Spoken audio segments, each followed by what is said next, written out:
just a normal conversation. We're not going to embellish our friendship and relationship. I want people to know, like, no, that's we began in a professional setting, and you're a very benevolent, awesome dude who sees people who are trying, and you're like, well, this is what you're trying to do, and here's how I can help. Sure. Do your best. I think it's fucking cool. Yeah. So, who?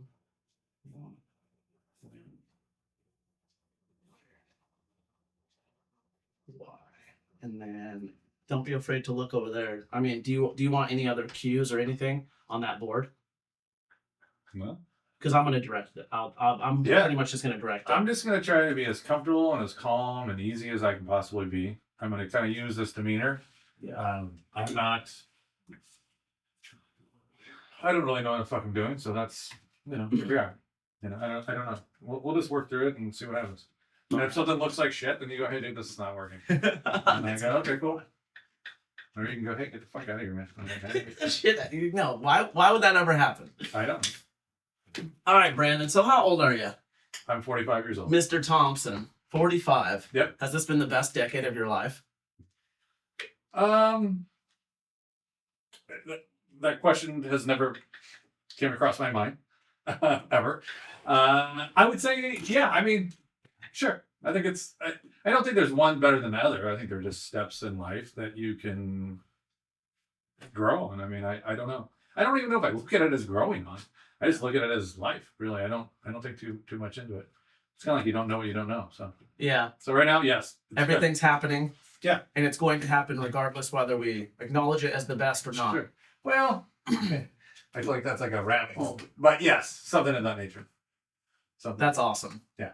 And you've always been in a construction setting in your life. Is that what I'm gathering? No. I mean, as far as like a professional career, sure. But I did work at Costco, wholesale. That's where I met my wife, actually. And worked there for a handful of years before I got into this. So. Yeah. And you've found tremendous success through your hard work. I can actually tell you a story about that if you want me to tell you. I would love to hear that story. I got a job at Costco. Everybody said get a job at Costco. I'm 18 years old, get out of high school, or 19 or something like that. Right out of high school, how was that? It doesn't matter age. Go get a job at Costco. Had a couple of buddies that worked at Costco, and they were like acquaintances, and I'm thinking they can maybe try to get me in. And back then, it was really hard to get a job at Costco. And this is back when there was just, you got to turn in a paper application. Like there wasn't an email or some sort of kiosk that you do something. You literally had to turn it in. That tells you how old I am. And during that time frame, I always had this weird thing with my dad. If my dad didn't think I could do it, I would automatically, I would do it. And in this application, he was like, yeah, man, it's really hard to get a job at Costco or whatever. He didn't say I couldn't do it, but I just felt that he was thinking that way. And so I went to Costco for 31 days in a row, every single day for 31 days. And I turned in a different application every single day for 31 days to get this job. And randomly, there was a gentleman that I saw a few times, and I know his name. I probably won't say it right now. Okay. I'll say his first name. His name was Bob.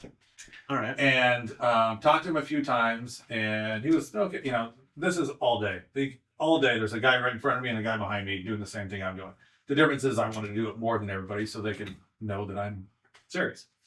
Well, talking to Bob one day, he's like, hey, you've been here quite a few times, and so, you know what, I'll just give you an interview. I think he's just trying to get rid of me, right? So I'm like, great, thank you so much. Go down, sit down. He starts talking. And I don't know what I can and can't say about some of these things, but I'm just going to be free about what I'm going to say. I just moved back from Utah because I lived in Utah, Park City, Utah. Really? Right out of high school. Sorry, I apologize. Kind of screwed the story. Right out of high school, I moved to Park City, Utah. Because you were a ski snowboarder guy. Yeah. I went there with extreme sports. Yeah, 5 of my buddies. And we went down there, and that was a truly fun time in your life at that age, right? But I had to move to Utah. So there's different religions, we'll just say religions, and different ideas on how you can do stuff. I mean, their alcohol, they actually, I don't know if you know this, but their alcohol is less, they make it less.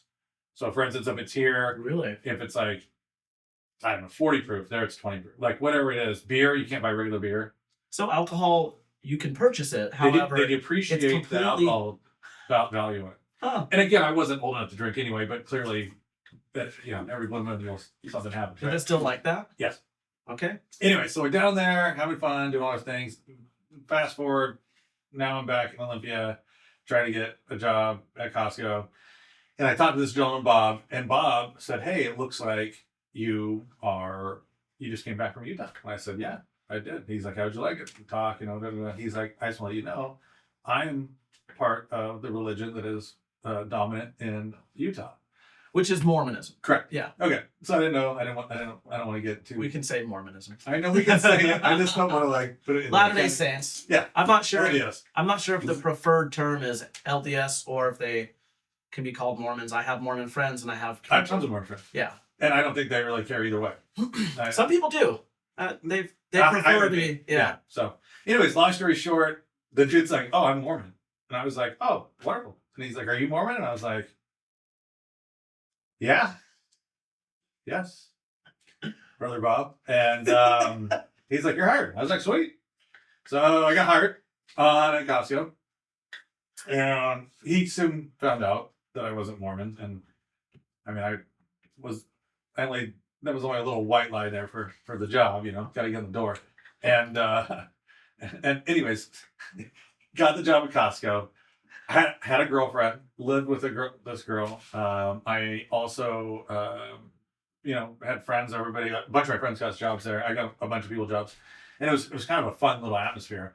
During that time frame, my girlfriend was going to community college, and she applied to go to UW up in Seattle. Yeah. And so eventually we knew that she was going to go there. And like I said, we lived together at that point. And but then I met a girl, and that girl was married to another gentleman. And during that time frame, she and I shared some interest in each other, and eventually broke up with our people that we were with, and now she's my wife for 22 years. For 22 years. Yeah. And she is lovely, by the way. She's She's an amazing. amazing family. Amazing. An amazing, amazing family. But this is where the story actually starts. I just wanted to kind of get you there and bore you a little bit. I've known you for years, and it's great that I actually get the backlog and understand that you two met at Costco. I had no idea. That's cool. So then Amber and I get together as a couple, and as life happens, she ends up getting, she got pregnant, or I don't know, we did some things, and You're pregnant. Yes. Yeah. I don't know the wording there, but and Big success. well, here's the weird thing about it. My dad at that point was right about retirement, and I didn't really want anything to do with anything that he's created. I kind of wanted to make things so that myself, I didn't. There's always that weird stigma if you like take over your dad's company, you're like, a piece of crap, really. You're not, but there's a persona, right? I'm familiar with people having some sort of bitterness or angst against those who have been set up or who have a family that facilitated a certain amount for them.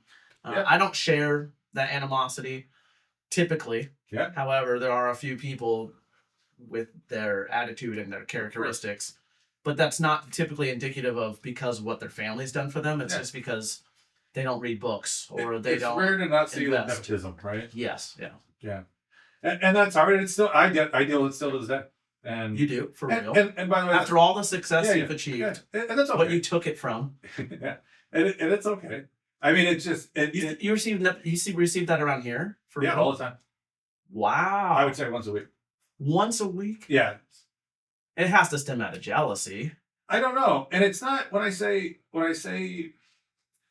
they're not coming at me as if they're trying to hurt me, but there's always a prerequisite on why I've been able to do what I do. And the only reason I've been able to do what I've been able to do is because my father did this thing, right?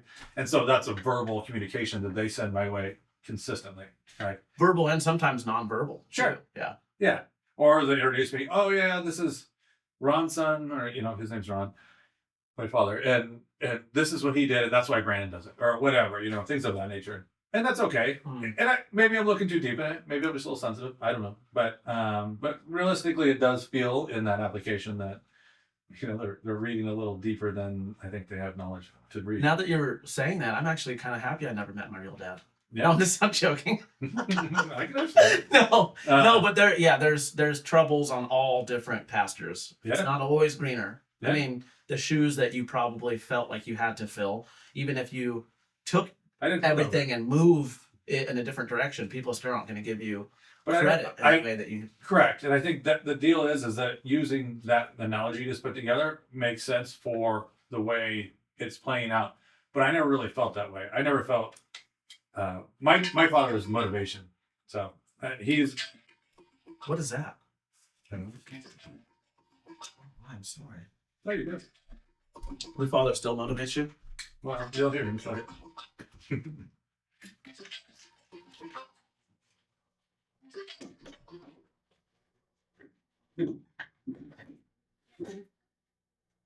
And I'm putting this on airplane mode. You're good, dude. This is our first session here. Yeah, it's going so smoothly. I think it's going good. It's going extremely well. I also think that if I'm boring you with my story, I want to tell the whole story, so then it will make sense when we work through this. Yes, it will make a lot of sense at the end. I promise. I promise you that you're not boring me whatsoever. This is so important. Yeah, telling the hero's journey. I mean, come on, all these details. Think of it as people reading your book. This is exactly what's happening. I don't know how much of a hero it is. It's just a story of this guy. So, anyways, back to what we're doing. Amber gets pregnant. We get pregnant. However we want to say this to make it so it's correct. And during the time my dad was about to retire, he did come to me at one point and say, "Hey, do you have any interest in buying me out of this company that I own?" And I told him no. I don't have any interest, and I appreciate it. I mean, there's no bitterness, nothing like that. It was just like, nah, it's just not for me. I'm going to try to do my own thing. And I know at that point I'm working at Costco, but I'm still 22 or 3 or whatever age I am. I'm low 20s, so I'm not really worried too much about the future. Right then, I'm just trying to make a couple bucks to pay some bills and have some fun with my buddies. Yeah, you have a baby on the way. Yeah, and that at that point that would be the priority. So. And this is before Amber was pregnant. So after she got pregnant, and I'm telling the story a little incorrect. So he came to me 2 different times and said, before Amber got pregnant, and said, "Hey, I think this would be a great opportunity for you. You really should look at it." And again, I'm buying my dad out, and I'm sure everybody's going, "How do you have money?" And I was lucky enough to be able to use some of my dad's resources when I was very young, I think 22, 23, to build a house. And I didn't build it myself. Another company built it, but I did all the dirt work with my dad. And we did a ton of stuff ourselves and saved a tremendous amount of money doing it. That's awesome. And I was able to build a tremendous amount of equity at a very, very young age. Looking back, that's cool. I didn't realize that. I mean, I realized it, but I didn't understand. I didn't understand the impact of what that was. And I was able to take some money from that house to put a down payment, not buy my dad out, put a down payment. Put a down payment. Yeah. But I'm fast forwarding. So I said no to him twice, and then the third time we talked, I said, "Hey, Dad, I think I'm going to take you up on this offer." And he said to me, "Listen, I've given you 2 opportunities to do this. And at this point, that opportunity is no longer there. You don't have the opportunity to purchase this company anymore," or whatever. Really? Yeah. And it's funny. I've talked to him about this, and he kind of remembers it completely different. And you know what? Memories are weird. I mean, maybe it did happen different, but that's the memory I have. It's the memory my wife has. So maybe it was different, and I'll give him that. But does he deny that he told you that the opportunity is now passed? Yeah, he doesn't say I didn't say it. He just said I did. I don't think I just said it was gone. There was a rhythm to it that was more friendly and maybe open-ended. Okay. And I don't believe that to be true. But that's okay. It doesn't affect the story. My version's a little bit better. So yeah, he said, "Yeah, get lost." And I said, "Oh, okay." Went home, started my wife, and I needed to do something. It wasn't like we didn't have enough money. I mean, we just built a house. I mean, there's things that were going okay for us. There, in fact, if anything, they were going great compared to the general public. And both of you are still working at Costco. Yep. And she's in her first or second trimester now. Well, that gets weird. So I don't know how deep you want to get into this, but she quit Costco because to be honest, with you, I was in a supervisor position, Okay. and she worked underneath me, and I did the scheduling. Okay. So I did the scheduling. Actually, it's kind of interesting. I did all the scheduling for Costco's like front end, which is a couple hundred people when I was Just really 22 years old. Yeah, like you've always been really, really keen with logistics. That's amazing. I struggle with them, but I can Really? yeah, but I can figure it out. I don't really think. Okay, this is going to sound completely narcissistic, by the way, and you're going to get a lot of that from me at some point. It's like we're both guys. I don't think the same way other people think. Like I don't do math the same way. It's almost like I'm dyslexic, so I have to teach myself how to do stuff differently because that's how my brain thinks. But after I get it, I never forget it. There's nothing wrong with you saying different. It's when you say I think better than everyone else. I don't think better. Trust me. Different is no worse or no better. It's just different. Yeah. So I was able to do that. I completely agree with you. And it was okay. But anyways, so my dad says, hit the road, go home. We talk to my wife, and again, financially we're okay. Obviously, we want to grow, and I have a kid, and my idea of having a kid is being responsible and being a father and making the best of my life, for him and for us and all that stuff. And so I just, and again, I'm kind of grouping this together, but I changed my days off at Costco, so I'd have during the week days off instead of, and not that I had weekends off, but they were all over the place, right? Yeah. And I just started showing up at my dad's shop in the morning. And so prior, did you have any relationship with the crews he had? With really? No. So my dad. I'm sure you're handy though. You know how to build. No. You knew how to run any heavy equipment at all? No. Wow. Yeah. My extent of what my dad did is in the summers, from time to time, or if I got in trouble at school, and they were telling me that I can't go back to school for a certain amount of time, which I think they call suspension. I would have to work with him, but he would make me shovel drain rock. And I don't know if you've ever shoveled drain rock. Yeah. It's not it's not that fun. No, it's not. So I would do that, but that's the gist of it. I mean, I guess I got the concept within reason. I mean, you can follow how things work. So you were shoveling it into the trenches. Yeah. So it's bedding for the corrugated pipes. So I don't use corrugated pipes, but it was bedding for pipes to disperse into the drain fields for a septic system. Okay. So we would do that. It was a lot of stuff we did was really hard work, or not hard work, hard jobs. Yeah. Lots of manual labor. Because my dad just got into the business randomly. We lived in Aberdeen, and then when he moved up here, he built, I don't know if you know, the Bay Storage. Yeah. So my dad owned that. Yeah. And my grandfather. And they built it themselves. And my dad needed to be able to fund his family, so he started this other company, Bay Shore Construction, to just kind of keep cash flow coming in. And so he would work that, and then he'd work to build this other. My dad worked a lot. Yeah. Hard worker, very hard worker. But back to I'm sorry, I'm all over the place. No. This is great. I went to his work, and I showed up, and he was like, "What are you doing here?" I said, "I'm going to work here," and he's like, "No, you're not. There's no position for you." Like, no. But I don't really take no for an answer. And honestly, I don't know. I mean, it's probably because of him and my grandfather. Like, it's not that I say I don't take no for an answer. It's more of an action versus a verbal thing that I'm going to tell you. Absolutely. And so at the end of the day, I just stayed, and I just drove to their job where they're going. And I did this for like a while, like months. Really? Yeah. Finally, my dad says, "Hey, I'll give you a job." And I was like, "Sweet, thanks. This is what I've been kind of working for. This is it, right?" And he said, "Well, you're going to be a ground guy. I can't start at the top, right? You got to start at the bottom." So here's the thing: it's a lesson that I learned immediately, and I still think of this today. I tell my employees this all the time. There's people that are worth a lot of money. They should be paid a lot of money for the thing that they do. But the guy that shovels drain rock only gets $11 an hour, regardless of how smart he is. It took me a second to figure that out with my father, because I was like, "Dad, that you're pretty much bankrupting me and your soon-to-be grandchild." And yeah, you're making things really difficult. Yep. You're not paying me. He didn't care, which to this day I love. I love every second of it.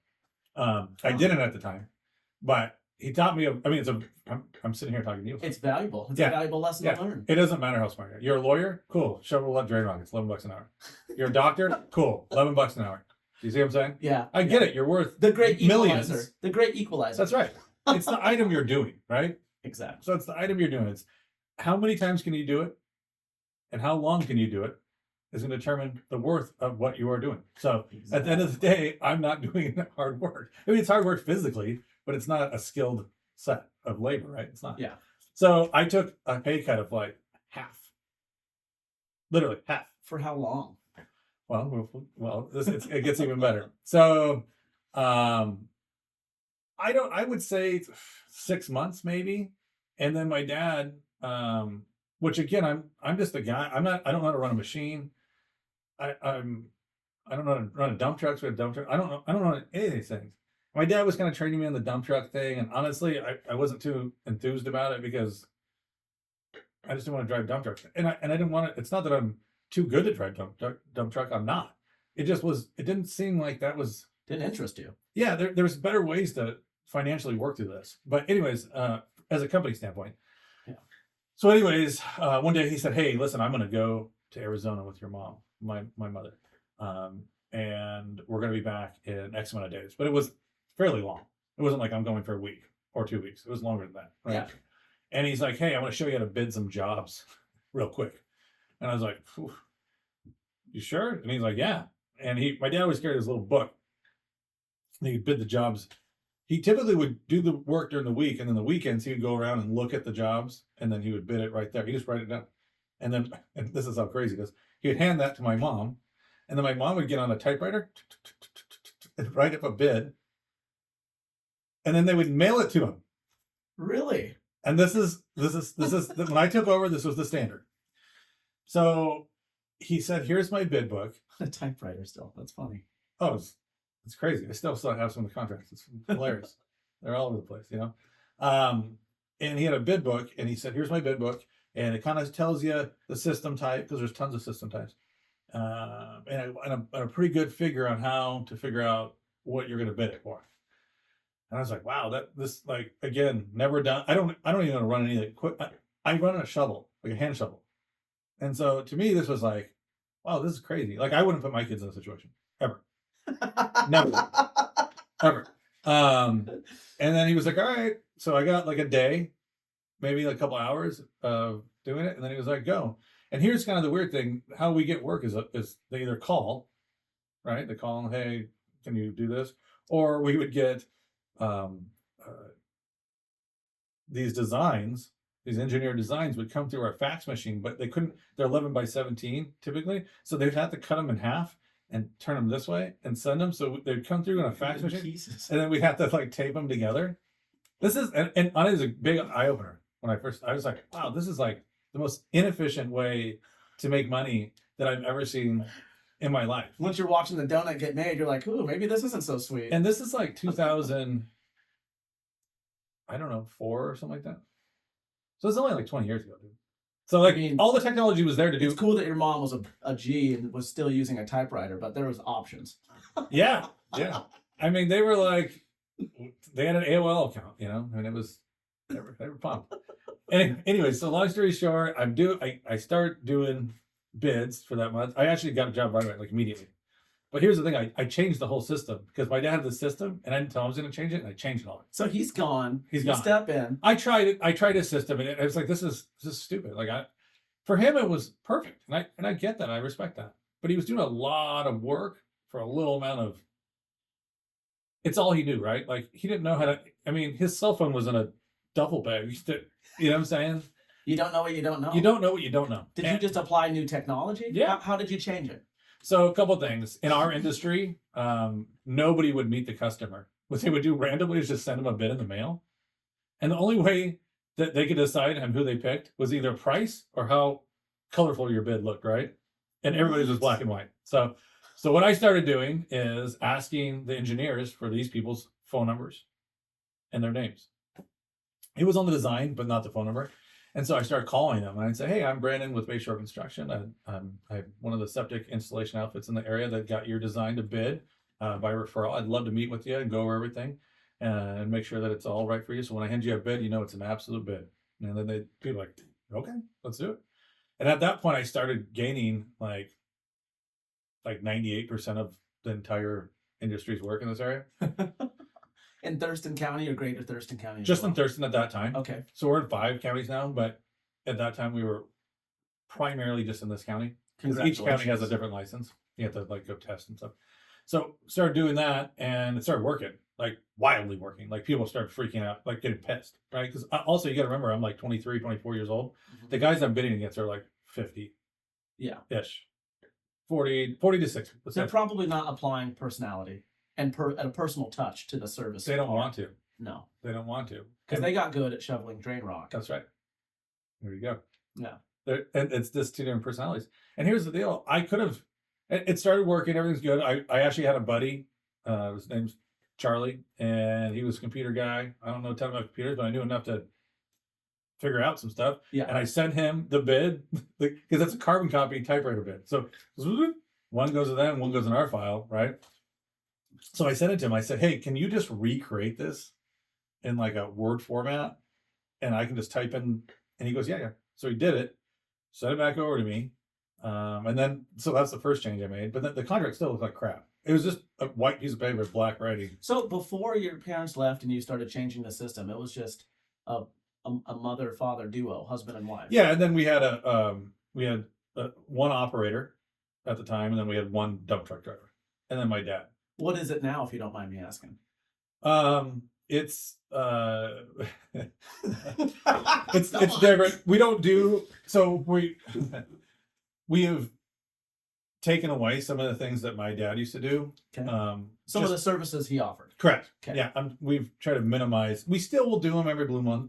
For instance, site prep, like when people are going to build a house, or a commercial application, will come in, do all the dirt work and the underground utilities and all the things that come along with it, so they can do it right. I don't really do that anymore. There's really no money in it. I mean, everybody and their mom does it. Everybody has a buddy. There's a lot of competition, and it doesn't yield a return.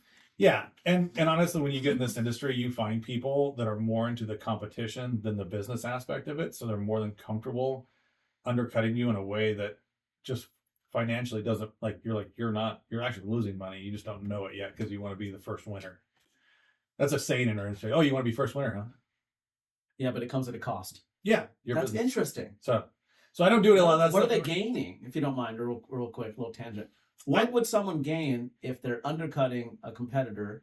However, they're losing any sort of, they're losing any sort of money that they made. Yeah. I mean, what? I think people work off of scarcity. So at the end of the day, if there's a perception of scarcity, like, oh my gosh, we don't have enough toilet paper during COVID, I'm going to go out and I'm going to buy every single thing of toilet paper ever. So there's a scarcity thought process. So when you're maybe low on work, winter's coming up, I don't know. I mean, we can do this all day on reasons, right? Gotcha. It's a psychological thing that says I don't have enough, and so I need this job at any cost that allows me to check a box or maybe get through another 30 days. But the problem is, you got to make money. I'd rather stay home than lose money. Yeah. I mean, there's just no reason to. And I'm not saying I haven't made this mistake, because I absolutely have made this mistake. But there was a point where at the end of the month, you look at your numbers and you're like, dude, same sweat, same blood, same tears. I'm backwards. Correct. And it's happened to me more than one time. And really? Yeah. So at the end of the day, and we can talk about that further, but those are some interesting stories. But just being busy. Yeah, that's exactly what it is. People are trying to get busy. They're just trying to get busy. Yeah. Because it makes them feel good. They're not working. They can have a beer with their friends or social. The perception of success is just that.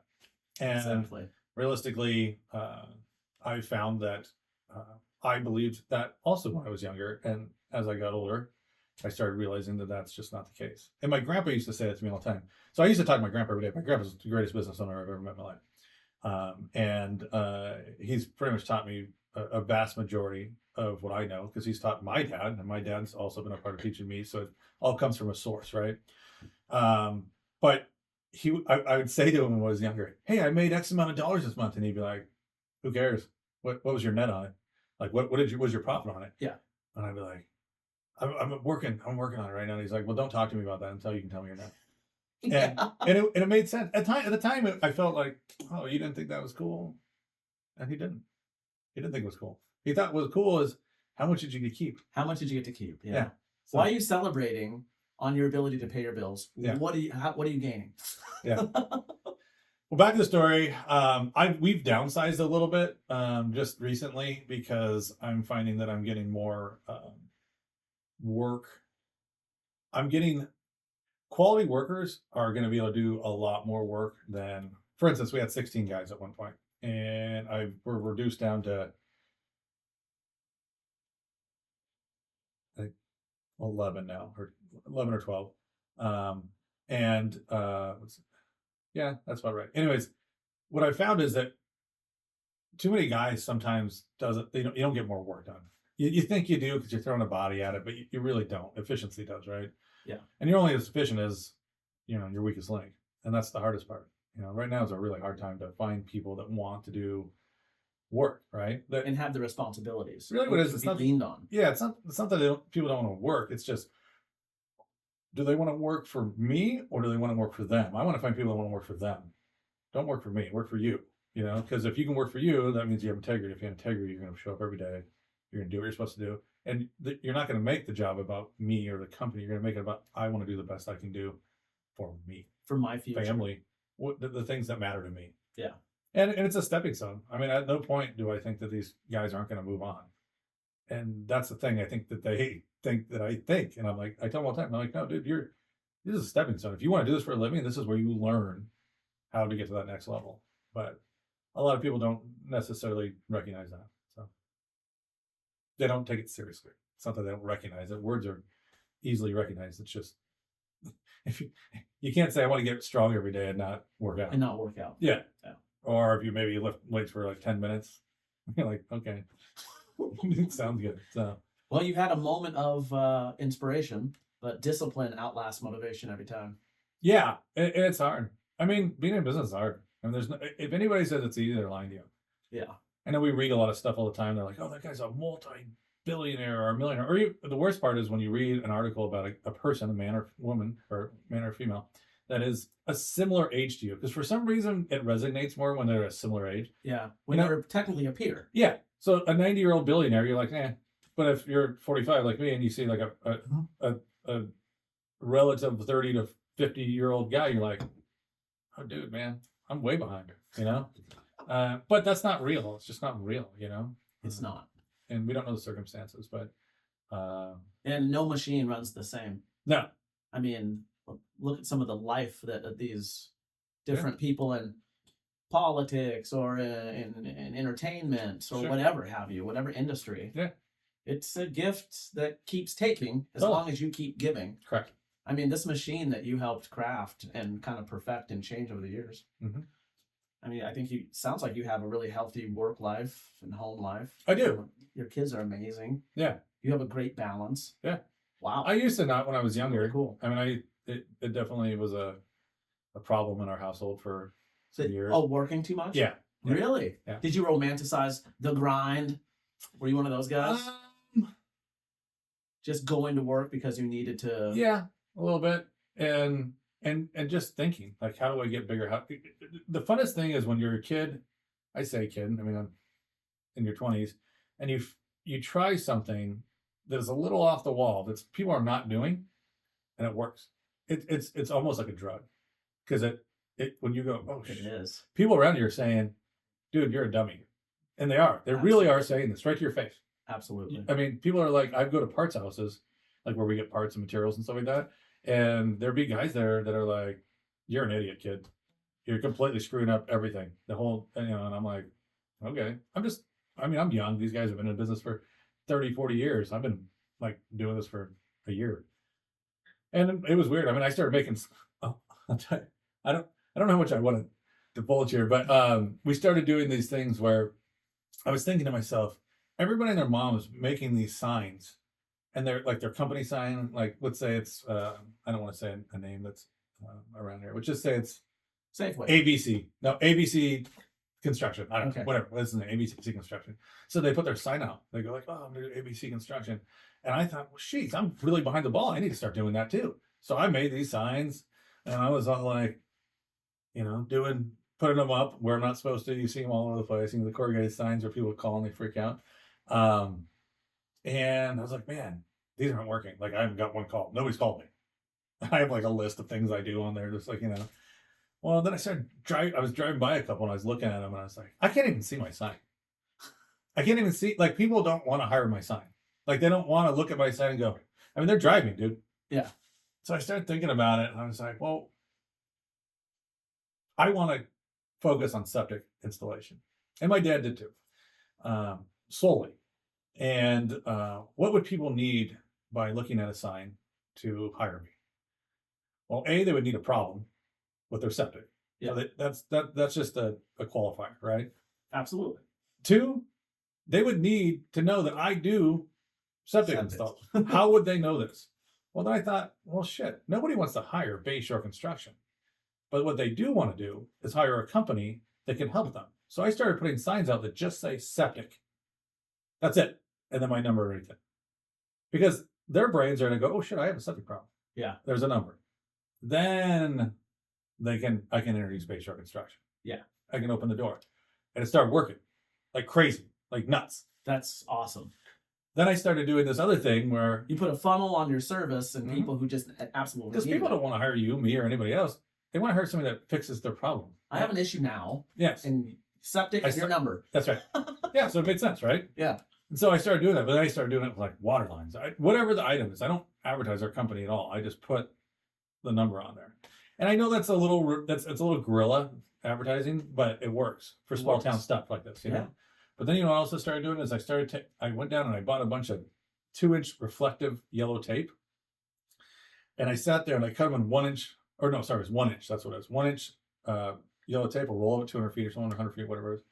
And I took those and I cut them in 1-inch increments. I mean, this is hours of doing this. And then I took that 1 by 1 square and I cut it diagonal. So now I have these 2 triangles. Okay. And I started putting those in the top left-hand corner of the sign. So every time you drove by it at night, you'd go, what's that? And I'd make them look at it. And I still do that. That's awesome. Yeah.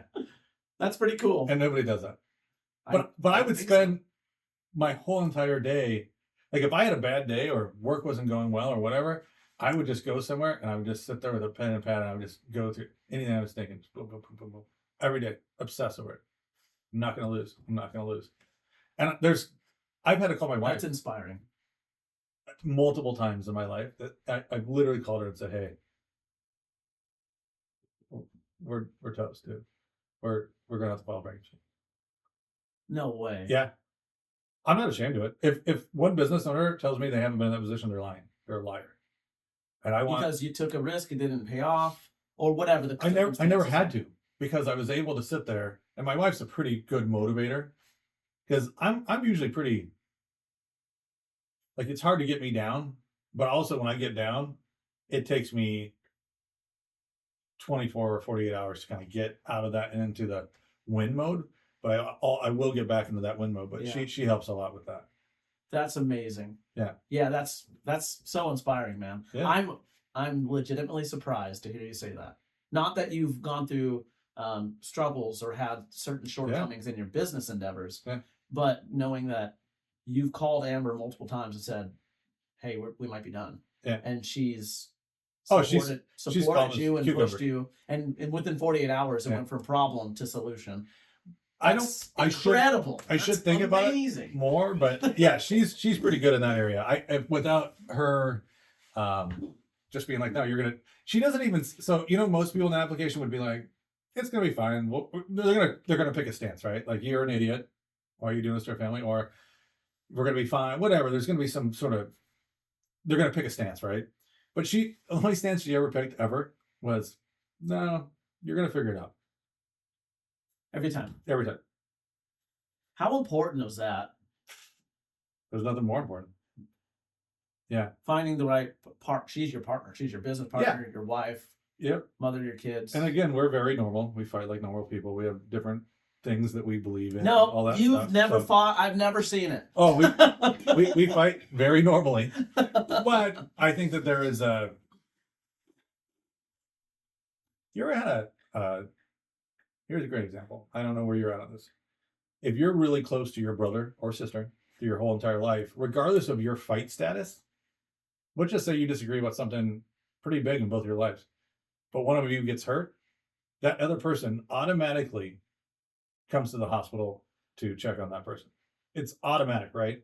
They put everything aside because of they still love you, and that's kind of like my wife's love. Like I just know. Yeah, she You know? she has your back. Yeah. She's your rock. That's Yeah, amazing. she's pretty good at it. So yeah. better than I am. I'll You're say both that. very, very fortunate to have each other. Very lucky. It's interesting. Yeah. You shine brightly. I mean, I met you at that tavern down the road. Yeah. And you both do seem a little out of place. We don't look. Nope. Everybody that meets us goes, "You guys are together?" And I'm like, "Yeah." I mean, I don't notice it as much anymore, but you're right. It is kind of. We don't look like we're gonna.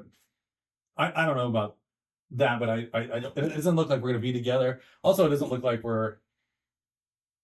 I don't know. I guess I don't believe that, but I hear it. It looks like it. It's not necessarily looking like you're going to be together or not. It's more of it's just it's so unique, especially for this area. Yeah, I think you're right. You're very you both are outliers, and you both have very positive, forward-winning attitudes and characteristics. So seeing you at our local hole in the wall, Yeah, around, I get what you're saying. around people that sit in the same seat, use the same mug, Yeah. order the same drink. I love it. I love it as well. There's something beautiful about I agree. and symmetrical about Sure. simplicity and consistency. So it's kind of cool. I think we look at that the same way. We tap into it, Totally. check it out, and then bounce out. Yeah. Because it's revitalizing in a way. Yeah. It's like it is like having Well, you an can be who old you friend are. you can always call, and you Sure. can always just let your hair down and be fine. Completely agree. With limited expectations, because most people there are so drunk to even. Nobody gives a shit. Nobody gives a flying fuck about anything. Yeah. So seeing you when I first met you both, I was like, oh, you're from out of town, and you've been here for generations. Yeah. Yeah. And you're like, I've seen you here before. Yeah. I'm Brandon. Yeah, I've been here for I think years. Yeah. Yeah, and my dad and my grandfather used to go there too because it was so close. So That's awesome. that's why, and I mean my shop's right down the street, but Yeah, and I cannot thank your wife enough, by the way. Again, I don't know if you realize how fortunate I truly am to have not only met you guys when I did, sure. but her helping me find my biological family. Yeah. And being able to kind of put not just faces to names, but understanding who they are and where they're from. Yeah. And understanding my heritage and lineage. Yeah. I mean, come on. It's crazy, really. And it has, when your wife told me, she said, Jacob, it will change your life. And I get that you might be a little apprehensive. And I'm like, it's not going to change my life. Yeah. I'm going to learn this information. I'm going to get back on this boat. At the time I was engaged. Yeah. I'm going to marry this chick. Only reason why I'm doing this is because I need to know medically Sure. I'm going to have my own family, all this other stuff. Yeah. And Need some your knowledge. wife she helped me through that very difficult process. Yeah. Because it was more difficult than I care to admit. Like I haven't even chatted with her about it. Yeah. And then meeting specific people and trying my best to manage my expectation because I don't know what the heck's going on. I've never been accepted by a lot of people. And it was just a really interesting time. You too walked me through that. Well, it's a lot of times there's more question marks after you find the people, I was inspired to find more and dig and dig. Yeah. Yeah. That was a lot of pain for sure. Yeah, so I was going to say, and while this conversation seems really magical, and it is magical, there is that thought process of if you don't know your family, a lot of times there's some reasoning behind that is unfortunate, and it's out of your control. And as you gain that information, it's not always what you're hoping for. And I'm not saying that's your application, but Amber's done this with a lot of people, and that's pretty common. So. But I'm excited that she was able to help you. I mean, I know that was a very important thing to her, which means it's important to me. Yeah. So, yeah. Thank you so much. And you brought me to your home for the first time. And you guys really just exceptional human beings. Yeah. Thank you. I mean, it's insane. I don't know if you'd go that far, but, but yeah. Did you know, Brandon, before I got to meet Annie, my mom, I was on the boat. I was on the Aleutian Lady fishing with Rick, and she actually passed away. My brother calls me, Mm-hmm.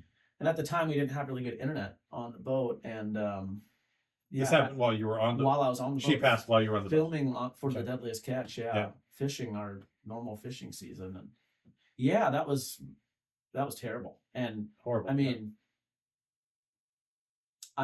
now I look back at it and I'm thinking to myself, man, I really wish we had Starlink. I wish we had Elon Musk doing that Starlink thing back then, because that was a very interesting moment that I had no idea what was going on, and I didn't know if I wanted to share that. But my brother had to get a hold of me. Yeah. And everyone else is sleeping. I go upstairs and I just ask for the only phone that works, which is a satellite phone. Yeah. That was and this is Rick just purchased that boat. There wasn't a lot of things that he's changed. Those are old school guys. I don't mind having internet on the boat, but I don't mind not having internet. Did you meet your brother? I have not met Alfio yet. No. So we're planning on it. There's a lot of interesting things that are happening, and it's all really, really good. But I still have not been in the same room with a blood related first generation. Sure. It's interesting. Yeah. Anyway. Yeah, that's we'll get there. That's gonna be hard, I mean, it's definitely different. Yeah. It's hard to know what to feel, Your mother passed, and your brother that you never met is calling to let you know. And and I mean, what's interesting too is relating our stories a little bit. Mm-hmm. You have so much that you're working towards and that you can do with so much that you've been taught. Mm-hmm. But these are so many people are going to judge you just based on what you're going to do or how you're doing because your dad's dad did this and this and this and this. You have that expectation. Mm-hmm. And I've always wondered, how do people even deal with that? Where even if your greatest accomplishment is typically, to a lot of people, they're going to outshine it with, oh, well, your father did this or whatever. That must be frustrating because the bar set so high for people that are given opportunities to fail. Sure, really, sure. You could have went bankrupt multiple times or completely tanked everything. Sure, it's not a done deal. I mean, most businesses do go bankrupt. They just do, especially new businesses. Within the first 2 years, it's almost 100%, right? Yeah. And then after that, ownership change of businesses also fall in that category. So yeah, you're 100% right. I mean, it's definitely there. But the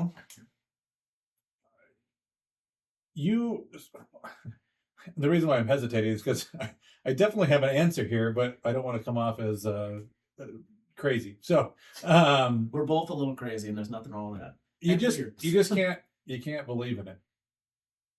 Can't believe in what? Failure or whatever you want to put in that category. Yeah. It could be a daily or weekly, monthly, yearly. You just can't believe in it. And I know that sounds weird, right? I call them pivot points. Yeah, sure. If I'm running and I get to a wall that I cannot scale, I'm going to pivot and I'm going to run down that wall until there's an opening. Completely understand. And I know that you get that. Yeah. Adapt or die. Yeah. What's interesting that's happened over 2020 is there's been, because I've worked really hard. I've worked really hard in certain I agree. industries. Yeah. And it's interesting that ever since 2020, 2021,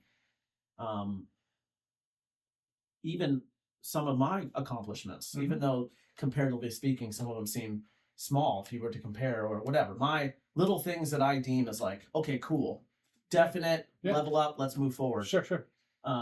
People start doubting the value of my accomplishments simply because I'm a Black American and someone probably feels bad and that's why there might this or that or this or that. And I'm like, what the hell are you talking about? Yeah. I wanted to learn how to be an engineer on a boat, so I started cleaning the bilge. Sure. I was a bilge rat for 5 years. Yeah. I had to learn how to fix things by taking them apart and breaking things and having to pay for them. Yeah. What are you talking about? Oh, well, and this is actually from other African Americans. I get this typically where, so these people are benevolent towards you because you're Black and it makes them feel good or whatever, or something to that measure. And I'm like, Really? Because I never felt that. Yeah. It's typically just because I show a little bit of value Sure. and moving forward in whatever I'm trying to do and work Correct. with them. Correct. So I'm valuable to keep around to a point. So I keep this or that, and I do this, and I have these options. It's just interesting. And that's changed since 2020. You think changed in a better or worse way? I never received any sort of weird opinion of that matter until the terrible events of 2020. The whole world changed. Mm-hmm. And now all of a sudden my greatest accomplishments were because of the benevolence of someone who might have felt bad, or someone's positioning me in a way because they've disregarded what you've done and then completely applied it to what other people have done. You know, I'll look at Reddit or Facebook comments sometimes about Deadliest Catch, and everyone's calling me the DEI hire of Deadliest Catch. And I'm thinking, what the fuck are you talking about? What? Say it one more time. DEI hire. What's this mean? I honestly don't even know what it means. Yeah. It's just he's hired and an actor and he's black and that's why they put him on these boats. So you're like the token black guy? I'm the token black guy, I guess. And I've been the token black guy since before I ever knew about the show, since 2011. January 11, 2011 is the first time I jumped on a boat. But yet now I'm on this show, January 11th. Very real show. Yeah.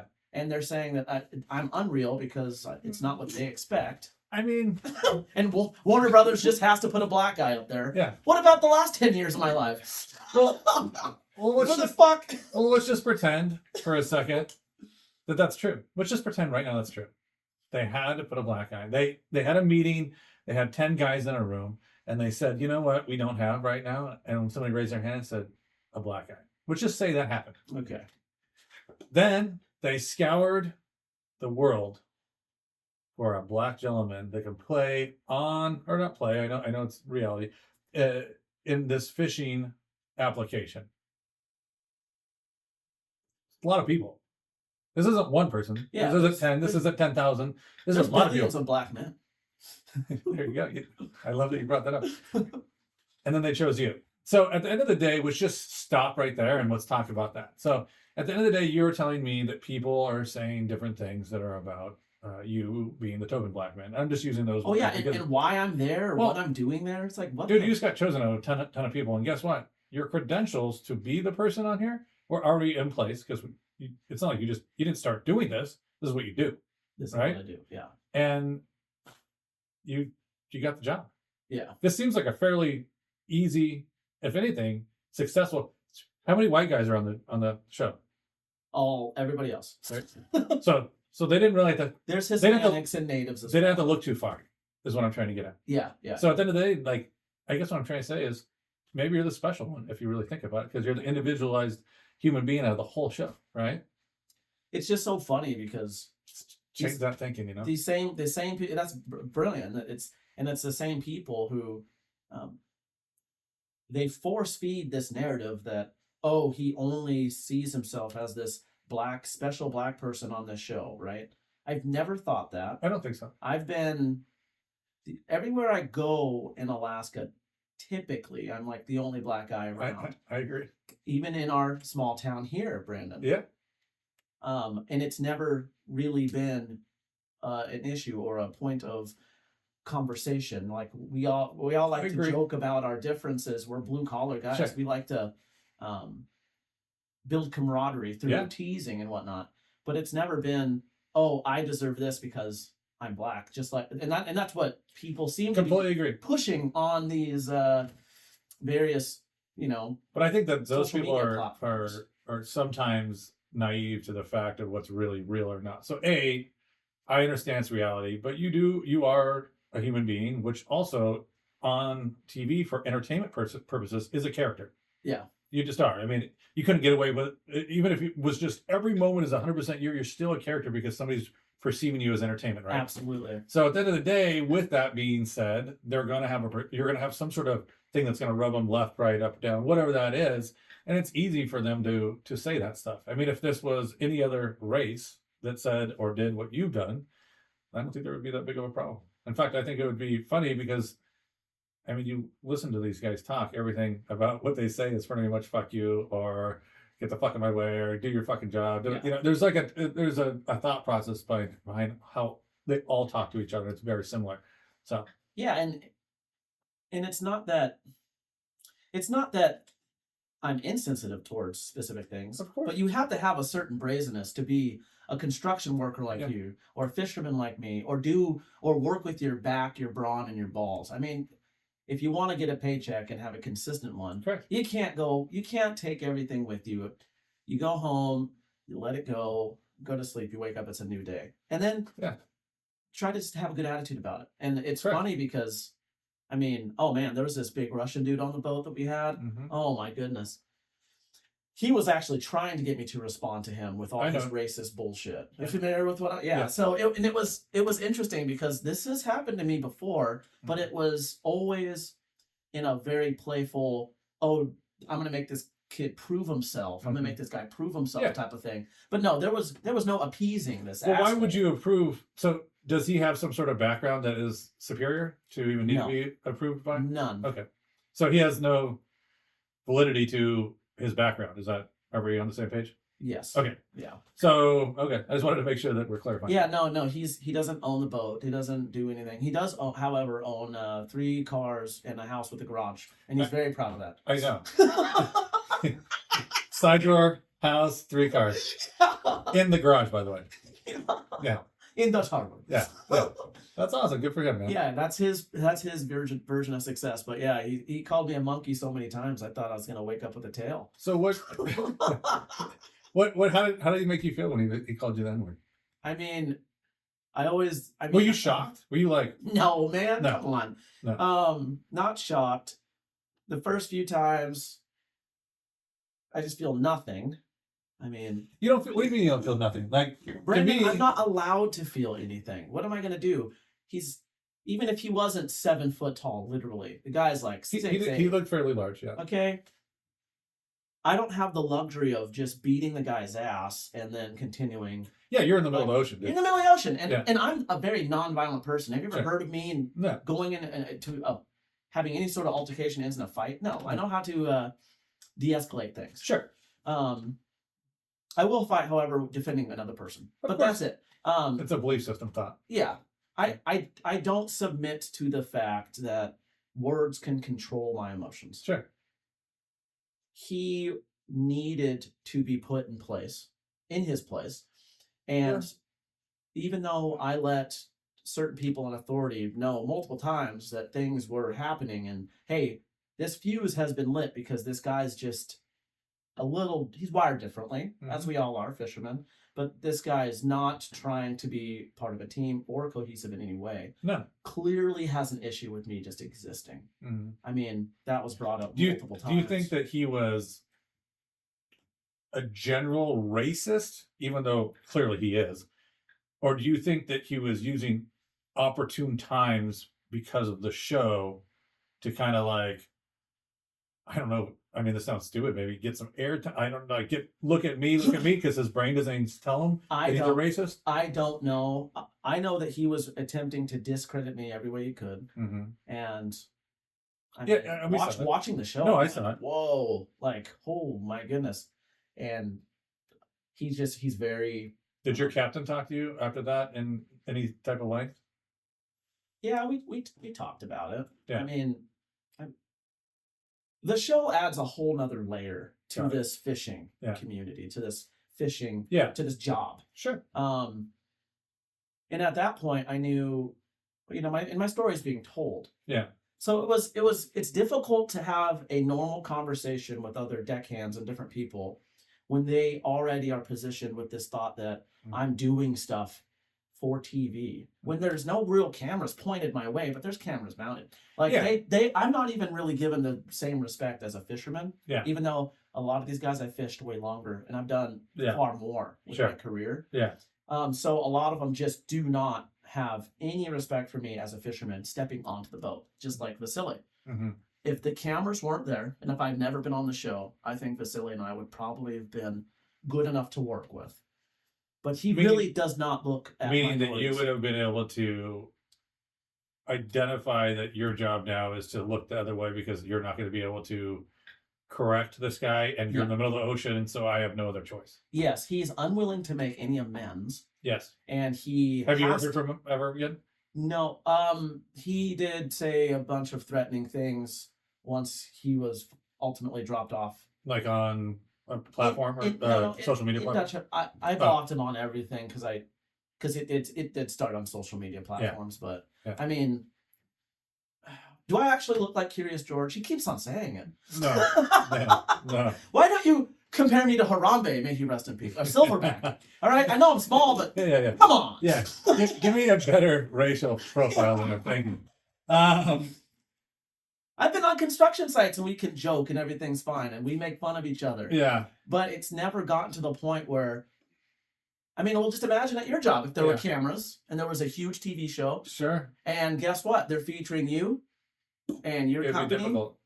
And now imagine how things would change with these blue collar roughnecks you fired. Yeah. How they're I don't know. I don't know how I deal with it actually, to be honest. Yeah. And it brings a level of stress that's pretty high. So what would you do in my position? I don't know. I was thinking about that.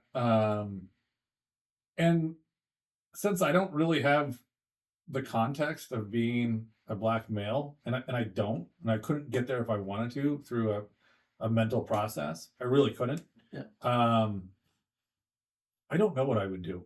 I mean, part of me would be interested in, fighting him. But then obviously logic would say, hey, I'm on camera, A, B, this is my job. And realistically, I need to keep this job to get paid. And C, this guy is a monster. So there's like a lot of no's in there, right? Yeah.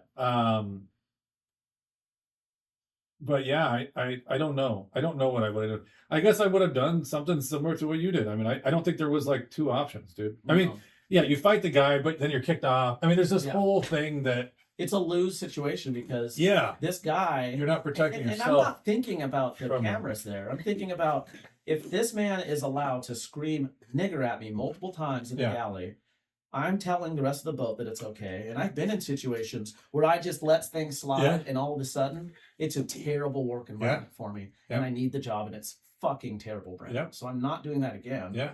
So it was weird. What do? He keeps on talking about me and all the things that are said about black guys and all this other stuff. Mm-hmm. So I literally whipped it out and I said, what the fuck are you afraid of? Yeah. And he was instantly demoralized. Yeah. And he was in the galley with pots, pans, knives. Yeah. He looks at me and says, you're done. You are fired. You fucking faggot. And he goes up the stairs, comes back down and says, you are sexually harassing me, and goes upstairs and he just lights it upstairs with Rick saying all types of stuff that just honestly could never make TV. Yeah. At least I don't know. I don't make TV. Sure. Yeah. So it was. Yeah. I honestly thought that was probably gonna be my end as well. Well, I was ready at that point to say, fuck this. Well, I can see why they would say, and honestly, I guess at the end of the day, I don't know if I would have whipped my dick out. I'm too white to do that. It'd just be like a little button or something. He's like, "What are you doing?" I'm like, "Nothing." Fuck it. Let's fight instead because it's going to be easier. But I understand that that's what you did, and I respect that in a way that's we're working forward.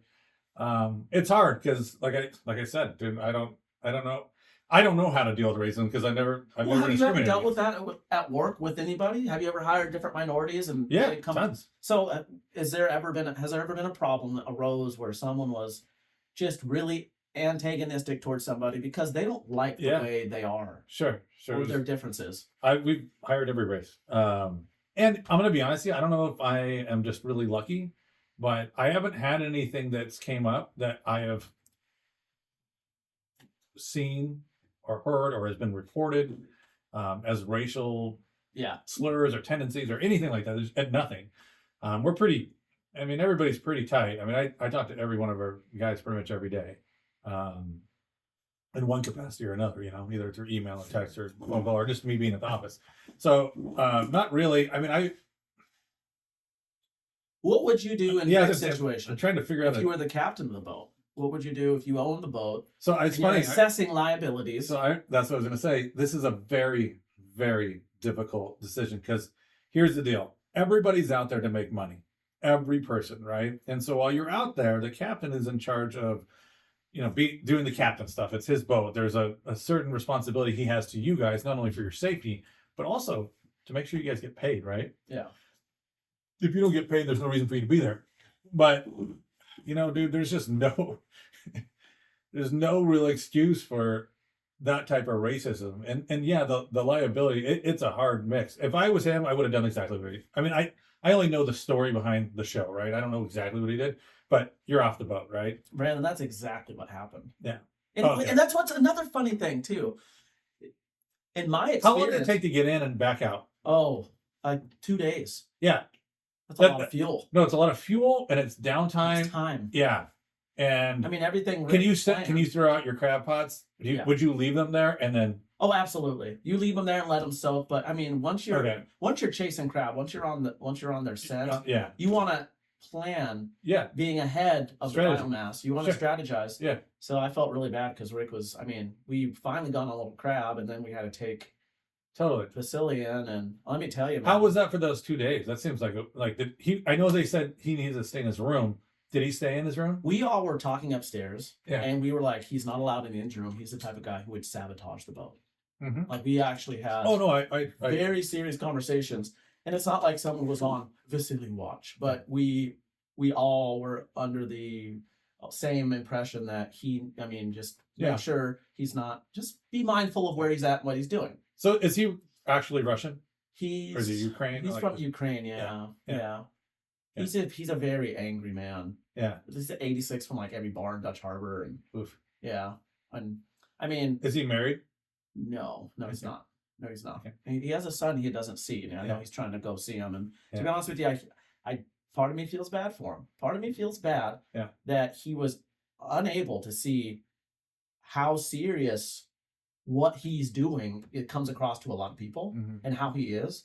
Because I mean, come on, and I watched that episode. I'm thinking about what the fuck am I doing? I'm thinking like I need to stay home and go back to church and meditate and start. I mean, what is going on with me? I embarrassed my whole bloodline.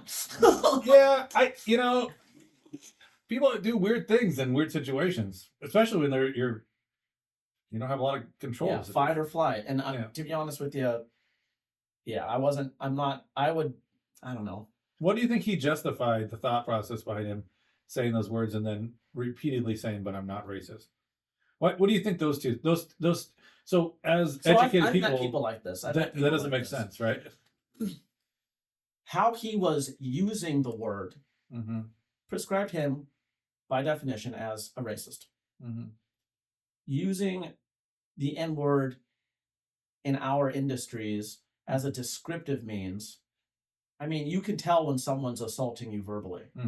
And I'm not a sensitive guy, but repeatedly using racial pejoratives as not just as, I mean, there's no excuse to use it, but he's actually telling me I'm everything that word means and so much more and so much less at the same time. Sure.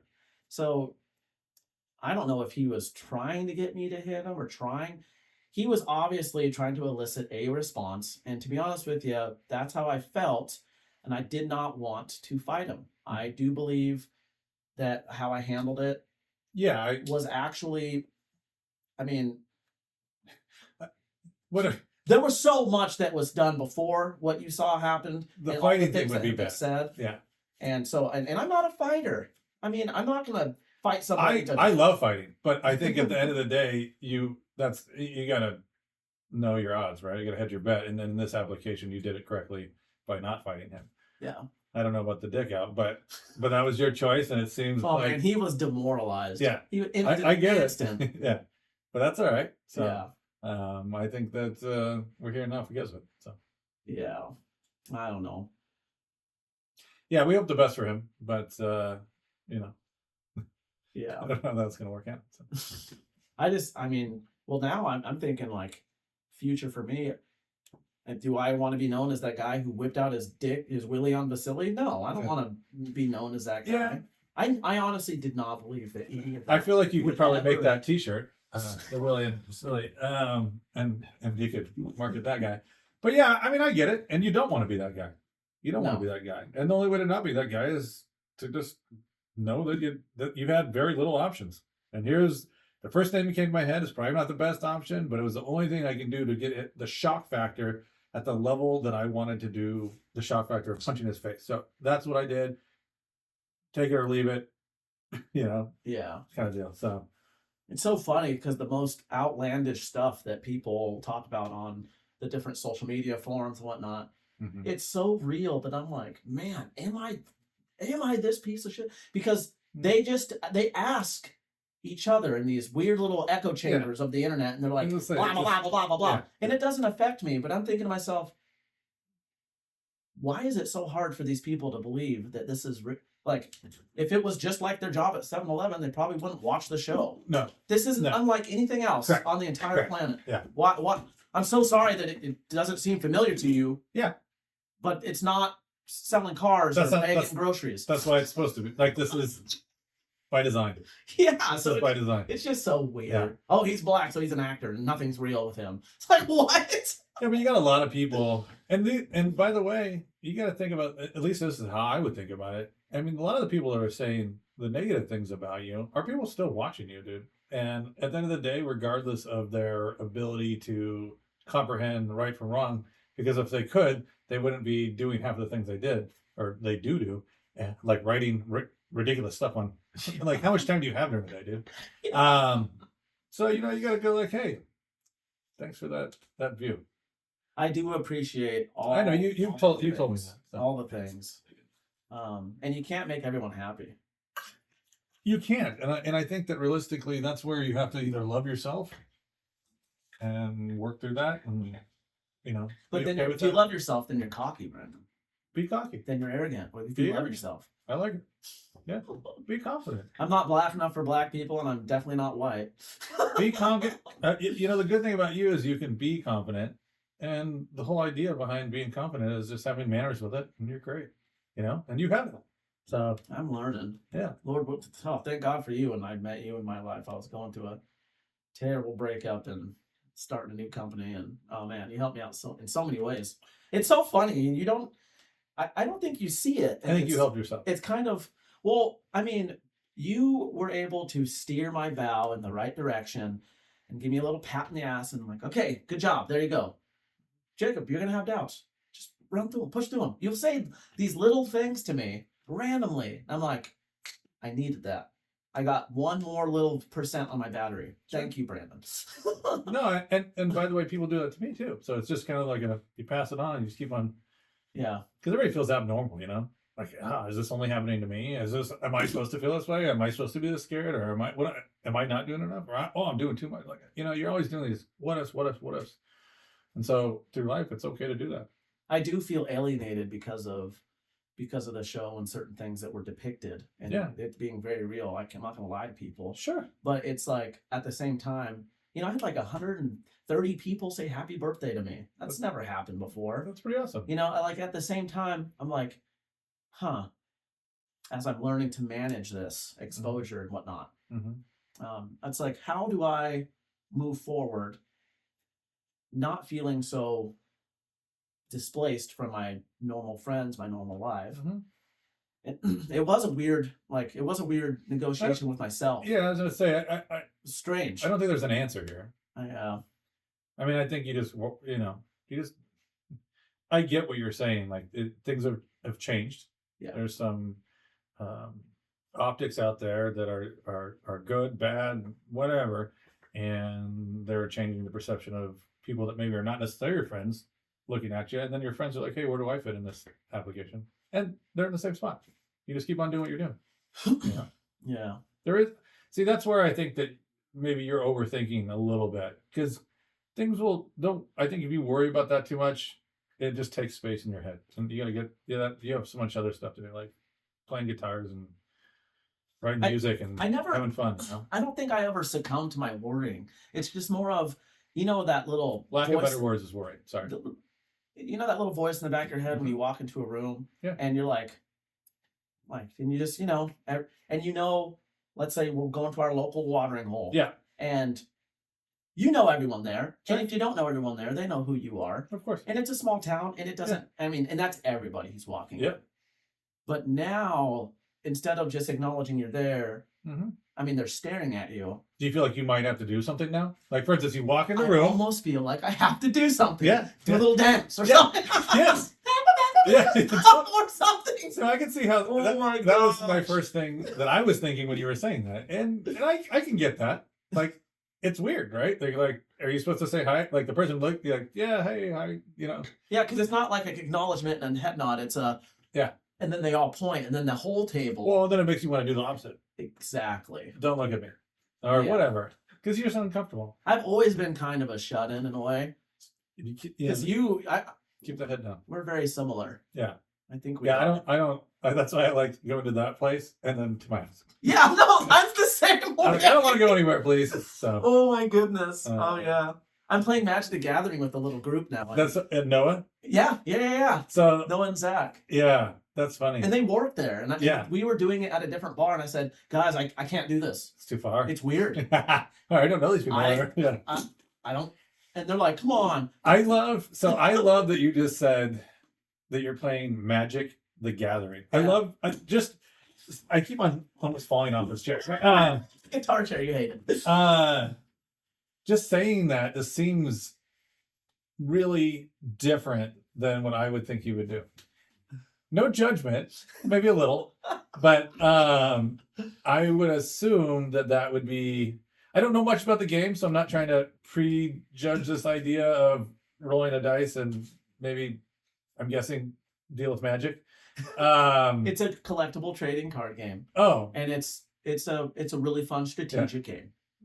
Magic the Gathering. I know it has a little bit of negative connotations because of the name. It's like Dungeons and Dragons kind of thought process. Kind of, yeah, but it's not a tabletop turn-based game. It's just you build a deck, and the cards have their own characteristics, and they interact a specific way. Yeah, and you just strategize, and you defeat your other friends, your wizards. I mean, it's kind of shrouded in a little bit. I like it though because you're into it, and I do give Noah a little bit of shit when I see him every time. Like, hey, how's Magic going?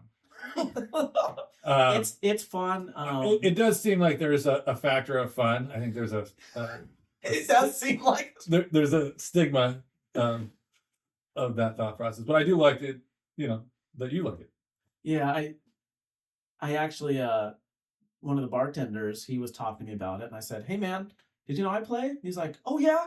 And I mean, this is all transpired within the last 3 months. Yeah. And I took the cards out of the garage, started checking them out, looking at them, and I mean things change. So do you buy these? Like the cards are coming like a pack, like a baseball card pack kind of deal? They do. However, I bought my cards so long ago. Oh. I mean, I was buying collections of. So every year there are cards. new people, so like you can, like they can go, hey, I have a 2000 Mr. Wizard. Mr. Wizard. And they're like, no shit, dude. You know what that guy can do? No. Or is everyone the same cards? All right. So, yes, there's new mechanics being introduced into the game, and new things happen in the world of Magic the Gathering from Wizards of the Coast. Yeah. From here. Okay. But it's like a power creep thing. Things change with the game. Yeah. Old cards don't make them necessarily better, but they don't necessarily make them worse either. So how you apply them. Yeah. I haven't bought a new card in years. I've actually been slowly selling my collection. Well, how many cards would you need to play this game? What if I have one card? You can't play with one card. There's different formats. Okay. I play Elder Dragon Highland. Well, what's Commander. Okay. It's 100 cards. Okay. Singleton format. Okay. So you can have one of each card. So you have to buy a pack of 100, or is it a pack of 10 and you buy 10 packs of 10? Oh no. It's a set. To be honest with you, I forgot how many cards come in a pack. I'm not a pack guy. Yeah. You just buy cards, and you can buy them single or however you want to get buy them on eBay. Buy them on eBay. You can buy pre-constructed decks. That's what they like to do to get people into the game. Yeah. And you just play. It's a strategy. I also love to play chess. I love to play poker as well. I try to play chess, and I forget which guy does the up left or whatever. I don't know. And it's great. I'm sure it's for smarter people than me, because honestly, I couldn't hang in there. I just couldn't do it. To be honest, you could do anything you want to do. And I agree. You would succeed in an immense way. And I think you nailed it on the head. I didn't have the desire to. You didn't have the desire, yeah. Yeah, I was I was easily entertained as a child. I mean, I still like to read and write all the time. But Sure. chess was my thing. That was your deal? I love chess. Yeah. Yeah. Well, Yep. I think chess is fun. It looks good. You know, you're playing it. I don't care who's playing it. They look real smart to me. I'm like, look at that guy. Look at that guy and girl over there. When you saw us all playing Intimidating. Magic, when you saw a bunch of 30-year-olds I playing thought the Magic opposite at the bar, of that. you I thought the opposite of that. I was like, if it was chess, it would have been a little bit. I would have like, look at those smart motherfuckers out there. Like, I didn't even know. I'm fine. I know. I didn't really think twice of it. I was just like, wow, I'm surprised these people are playing Magic. I didn't know that you played. I didn't know that the other two people played, and so, you know. Yeah. I don't know. I don't know. It's like if I came into you were jump roping, I'd be like, oh, look at that. It is interesting how no matter who you are, what you like is what you like, and what Sure. you do is what you do. Totally. It is different, but I've always enjoyed strategy games and different things. Like I don't play first person shooter games, Modern Warfare when I'm tiny bit here and there. Yeah. But I'd rather play Age of Empires from 2000 or 1998, 2001 or 2002. Yeah. The best thing Bill Gates ever did. I don't even know what this is. Age of Empires. It's a game where you're creating little armies. Okay. That are inspired by different regions of the world, like the Britons or the Aztecs or the Mayans, or the Franks, you know, and you just build these armies, and you manage your resources, and you pay for military units, you build a whole little city, and then you go attack. It's just great. It sounds awesome. It sounds awesome. Not your thing. Yeah, I'm not, when I say against, I'm not literally against it. I'm against it for myself. What do you do for fun? Video games and all that stuff. I don't like to golf, right? Yeah. Okay. I golf. Yeah. I was like, I don't know. What do? I like to golf. I'm fairly lazy. Believe it or not. I say it. People freak out. They're like, "You're lazy," and I'm like, "I'm pretty lazy." And they're like, "No, you're not." But I am. I'm pretty lazy. Like I have this weird thought process where I need a certain amount of rest per day. This is truth. I'm not joking. I just spit everywhere. To perform at a certain level. And I don't know. I'm more than likely that's just a mental block that I've been able to, and I've always been this way. It's just something I tell myself, and it just, I follow the rhythm of how my life has gone. But so I don't do a ton of stuff. Like I like being around our house. I like, messing around. I do golf. I try to golf every Sunday now. And hit the ball around a little bit, but I like chilling. I like talking to people. Yeah, I watch a lot of documentaries. Like it's almost ridiculous, and that's sad, by the way. That's sadness. The last time we saw each other at our local watering hole, you put me on a couple different documentaries, and they're on my list. Yeah. Yeah. No. So, yeah, I mean, I think that realistically, all these things we talked about are great, but I'm excited to maybe have a conversation in the future about what we do to not work or not think. Yeah, that was great, man. Thank you so much, Brandon. You're badass. You got to get to the airport, don't you? I do. Sorry if I overtalked. No, you did not. I'm sorry if I overtalked you or if I displaced. This was perfect. Our stuff. I think you realized. Because I caught myself going, I'm like, fuck, dude, this guy's gonna be like, what the fuck are you doing? And I'm sorry, and I will tell you this, I learned pretty quickly. You're a sweetheart. So if there's some things that I'm doing or not doing that you don't like, that's just a conversation.